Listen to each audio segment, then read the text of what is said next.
Attack on Titan, Muay Thai, and MMA. The Titan fights are giant-sized UFC matches, and the animator studied real martial arts. Watch Annie Leonhardt's stance. She keeps her weight on her back leg with her front foot light. This is authentic Muay Thai. The reason is tactical. With weight on the back leg, you can easily lift your front leg to check an incoming kick. When Annie checks kicks, she lifts her knee high and turns her shin to meet the attack. The impact gets absorbed by shin bone rather than vulnerable thigh muscle. Aaron's fight against the armored Titan shows legitimate MMA submissions. He secures a guillotine choke by wrapping his arm around the neck, locking his hands and pulling upward while driving hips forward. This compresses the carotid arteries. Later, he applies a Kimura arm lock, isolating the arm, grabbing the wrist, threading his other arm under to create a figure 4 grip, then rotating the arm backward, applying torque to the shoulder joint. These techniques demonstrate leverage. A smaller fighter can submit a stronger opponent by attacking joints. The animation is surprisingly accurate. Ip Man, Wing Chun. Ip Man is the definitive Wing Chun portrayal.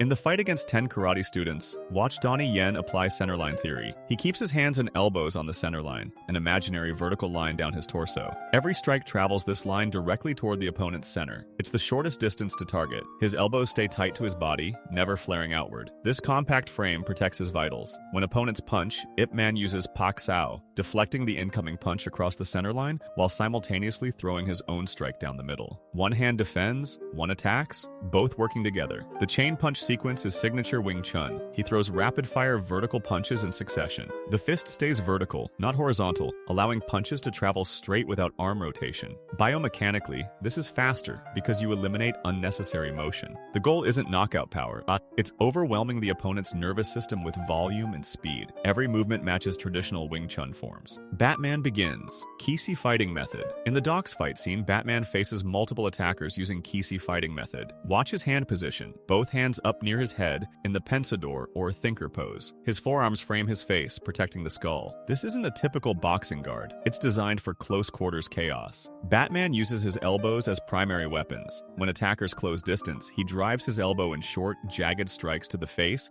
ribs, and collarbone. Biomechanically, elbows are harder and more durable than fists. You're far less likely to break your elbow than your hand when striking someone's skull. The bone structure makes it a superior close-range weapon. The system is designed for multiple attackers. Batman rotates constantly, keeping his protected guard up while striking whoever is closest with elbows. He's not trying to knock everyone out with single shots. He's damaging each attacker enough to move to the next. KFM emphasizes survival over style. Nolan chose perfectly for a character who needs to end fights quickly in confined spaces. The Bourne identity, Kali and Jeet Kune Do. In the apartment fight scene, Bourne faces an assassin and uses limb destruction from Filipino martial arts. When the assassin throws a punch, Bourne strikes the incoming forearm with his own forearm or elbow. This damages the attacking limb. Striking someone's forearm, wrist, or hand causes immediate pain and temporary loss of function. You're attacking bones and nerves with minimal protection. Bourne hammers the opponent's arms repeatedly until they drop from damage accumulation. This is authentic Kali strategy. The pen scene demonstrates weapon improvisation. Bourne uses a pen as an impact weapon and stabbing tool. He strikes the hand holding the knife, forcing the opponent to drop it, then uses the pen to apply pressure to nerve points, and finally as a stabbing instrument. Kali teaches that any object can become a weapon if you understand biomechanics and targeting.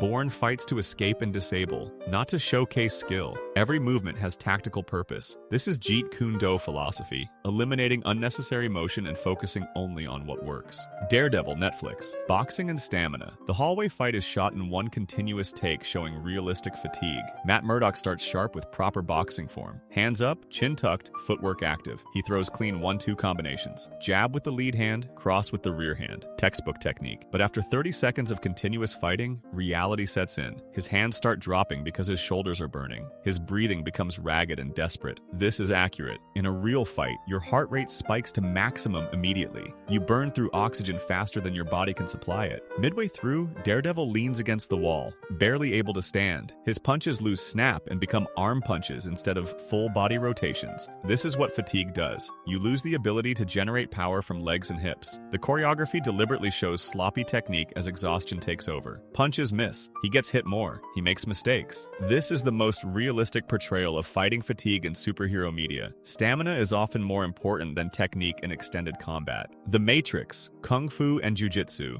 In the sparring match between Neo and Morpheus, Neo drops into a legitimate northern Shaolin horse stance. Feet wide, knees bent deeply, back straight, weight evenly distributed. This stance builds leg strength and creates a stable base for striking. When they exchange strikes, you see authentic Wing Chun bridge technique. Both fighters make contact with their forearms and use that contact to feel each other's intention. When one pushes, the other yields and redirects. This is Chi Sao, or sticky hands, from Wing Chun. The throwing techniques are legitimate jiu-jitsu. When Morpheus takes Neo down, he uses Uchimata, or inner thigh throw. He steps in deep, gets his hip below Neo's center of gravity, and sweeps Neo's inner thigh while rotating his upper body. The biomechanics are perfect, using hip positioning and leg sweeping to remove the opponent's base. The cast underwent 6 months of martial arts training, and it shows. The techniques have real foundation even when enhanced by wire work and special effects. Fight Club. Street brawling and fundamentals. Fight Club captures the ugly reality of untrained fighting.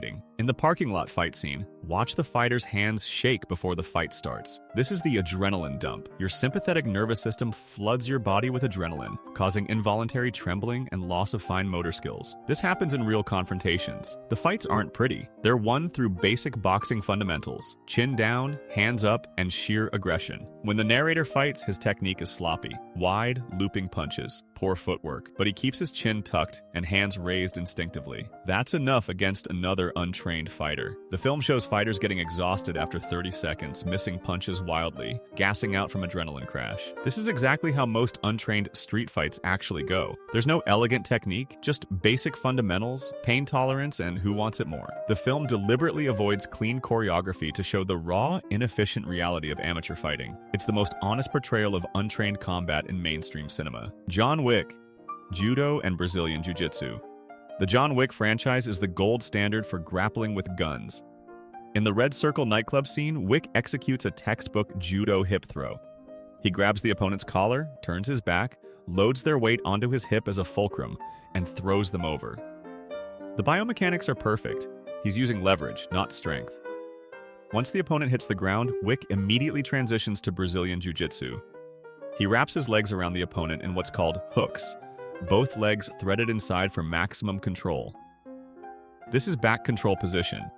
From here, his hands are free to reload his weapon or engage a second attacker. In real BJJ, back control with hooks is one of the most dominant positions because your opponent can't escape and you control their movement completely while your hands stay free. The film accurately shows that being on the ground isn't losing, it's a position of control. This is exactly how a trained grappler would fight with multiple threats and weapons involved. If you enjoyed this video, please like, subscribe, and activate the bell for more MMA-related content. Also, if you want to help support the channel, as well as take your martial arts to a new level, check out my ebook, which is a full practical guide for conditioning yourself as a martial artist. The link is in the video description below. Enjoy!